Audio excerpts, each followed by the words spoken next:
ऐसी क्या गुण होती है? जो शिक्षक की गुण होती है कि चाहे कुछ कोई भी हो, ठीक है, वो हमेशा सीखता रहता है। तो जो सीखता है वो है क्या? एक विद्यार्थी है, चाहे किसी भी अवस्था में हो। और जो सिखाता है, चाहे वो किसी भी अवस्था में, वो क्या हो जाता है? शिक्षक हो जाता है। और सबसे बड़ी बात ये होती है कि विद्यार्थी जीवन हो या फिर मतलब सीखते वक्त जब आप सीख रहे हो तो जिससे आप सीखते हैं उसको सम्मान करना चाहिए, क्योंकि जब तक आप उसका सम्मान नहीं करेंगे तो उसके दिए हुए शिक्षा का कोई महत्व नहीं होता है, ठीक है। तो सबसे बड़ी चीज होती है कि अगर हम क्या है कि विद्यार्थी जीवन में है तो उस चीज को पालन करते रहें, ताकि अगर मान लो कि अगर आप कहीं भी जाओ, किसी भी क्षेत्र में, चाहे जिंदगी के किसी भी पड़ाव में विषम परिस्थितियां सभी की जिंदगी में आती हैं, लेकिन वो जो होता है उससे संघर्ष करते हुए हमको आगे बढ़ना रहता है। और उससे आगे बढ़ने का एक ही मात्र तरीका है, क्या? शिक्षा का आधार। अगर शिक्षा नहीं लेंगे, ठीक है, या फिर शिक्षा का अनुसरण नहीं करेंगे तो पूरी जिंदगी में चाहे कुछ भी कर लो, ठीक है, लेकिन आप कुछ कर नहीं पाओगे। भले ही हो सकता है कि किसी के पास पैसा हो, रुपया हो, धन हो, दौलत, कुछ भी हो सकता है, ठीक है, लेकिन नॉलेज के अभाव में, ज्ञान के अभाव में वो कुछ नहीं कर सकता है। चाहे आज के समय में आप लोग खुद देख सकते हो कि अगर जितना बड़ा मतलब कि व्यापारी होगा, ठीक है, बिजनेसमैन, अगर उसके पास ज्ञान नहीं है तो भले ही वो बिजनेस चला रहा है, लेकिन उसको पता नहीं कि कैसे सिस्टम चल रही है। जो सिस्टम चल रहा है वो चलाने वाला कौन है? वो पढ़ा हुआ व्यक्ति जाएगा, ठीक है। तो मतलब क्या है कि जो पढ़ा हुआ व्यक्ति है तो वो है कौन? वो पढ़ के आया है, मतलब क्या? शिक्षा का अर्जन किया है। तो शिक्षा का महत्व इस स्तर पर होता है कि लोगों को, मतलब जो एक निचले स्तर पर होगा, मतलब ये समझो कि उसका कोई लेवल नहीं है, ठीक है, लेकिन अगर वो शिक्षा का अनुसरण कर लिया तो ये मान के चलो कि बहुत ऊपर जाएगा, बहुत ऊपर, जिसकी कोई कल्पना नहीं कर सकती।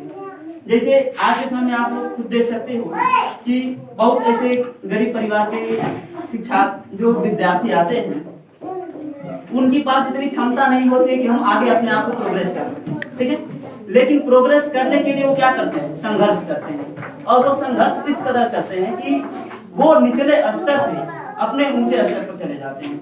जैसे में बहुत सारे एग्जाम्पल के रूप में अगर देखेंगे तो आप ढूंढेंगे तो मिल जाएगा। जैसे मान लीजिए अगर कुछ समय पहले एक जो फेवरेट के रूप में ये मान लो कि वो थे हमारे कि सफीन हसन, एक आईपीएस ऑफिसर, ठीक है, जो मात्र सबसे मिनिमम एज, जो एक टारगेट होती है किसी चीज का होता है तो मिनिमम एज होता है, तो वो अपने मिनिमम एज पर, मतलब 21 साल के एज में वो एक आईपीएस ऑफिसर बना, ठीक है। तो वो क्या था? उनका एक संघर्ष था और उनकी जो फैमिली की कंडीशन थी वो उस लायक नहीं कि जिस लायक वो उस स्तर पर पहुंच सके, लेकिन उन्होंने क्या किया कि बहुत मेहनत की। और मेहनत कैसे किए? वो ये नहीं कि इधर जाकर के उधर जाकर मेहनत नहीं की, वो एकमात्र शिक्षा पर मेहनत की। मतलब उन्होंने 1 साल 2 साल जितना मेहनत की, लेकिन किस पर मेहनत की? सीधा फोकस करते हुए शिक्षा पर।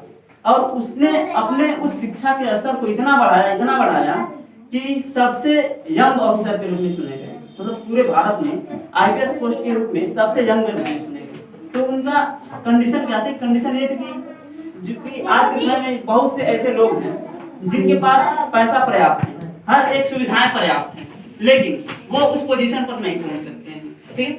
लेकिन कुछ लोगों के पास ऐसा होता है कि उतनी चीजें होती नहीं है लेकिन फिर भी उस तरीके से पहुंच जाते हैं। तो उनका सेम एक ही फंडा होता है, केवल एक ही फंडा से जा सकते हो आप, चाहे अगर आपके बैकग्राउंड कुछ भी हो, एक ही फंडा है, बस शिक्षा कमाते हैं, ठीक है। तो शिक्षा आता कैसे है? गुरुओं से आएगा ना। जब तक आप गुरु का सम्मान नहीं करोगे तो क्या गुरु आपको शिक्षा देगा? नहीं दे सकता है। तो इसका मतलब ये है कि आप अपने अंदर को देखो, ठीक है, कि अगर जो हमको ज्ञान दे रहा है, हमको शिक्षा दे रहा है, क्या हम उसके प्रति भाव आदर रखते हैं कि नहीं रखते हैं? वो हमको क्या ज्ञान दिया है उसके प्रति हम भावार्थी रूप से ज्ञान, मतलब कि पूरी भावपूर्ण है कि नहीं है। तो सबसे इम्पोर्टेंट चीज यही होती है कि जो हमारे शिक्षक हैं, चाहे क्योंकि वो नहीं, यही नहीं जरूरी है कि केवल इंसान ही एक शिक्षक के रूप में होगा। आपकी किताबें हैं वो भी एक शिक्षक के रूप में है। क्यों है? क्योंकि आप उसको सामने लेकर के पढ़ोगे तो वो आपको क्या देता है? ज्ञान देता है, तो वो भी एक शिक्षक के रूप में काम करता है। तो जब ये बताओ कि आप किताबों का सम्मान नहीं करोगे तो क्या उससे ज्ञान अर्जित होगी? जैसे क्या करते हैं, किताबों को पढ़ेंगे, फिर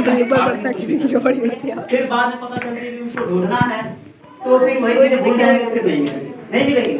तो क्या कारण होता है कि उसका सम्मान नहीं किया। अगर उसे सम्मान करके रखते कि मान लो आज पढ़ उसको सम्मान उसको रख दिए, तो फिर यही तो है ना कि आप आगे की जिंदगी खत्म हो गई है। अभी तो ऐसा है नहीं, अभी आगे है ना, तो फिर उसी चीज को फिर से दोबारा जरूरत पड़ जाएगी। जब उसका सम्मान पूर्वक रखे नहीं रहेंगे, क्या वो मिलेगी दोबारा? नहीं मिलेगी। उसी प्रकार से आप लोगों का ये होना चाहिए कि शिक्षा और शिक्षक के प्रति, दोनों के प्रति आदर भाव रखना चाहिए। और जब तक आदर भाव नहीं रखोगे तब तक आप ये मान के चलो कि जिंदगी का सफल होना मुश्किल है, क्योंकि उस पड़ाव तक पहुंचते पहुंचते विफल हो जाओगे। ठीक है।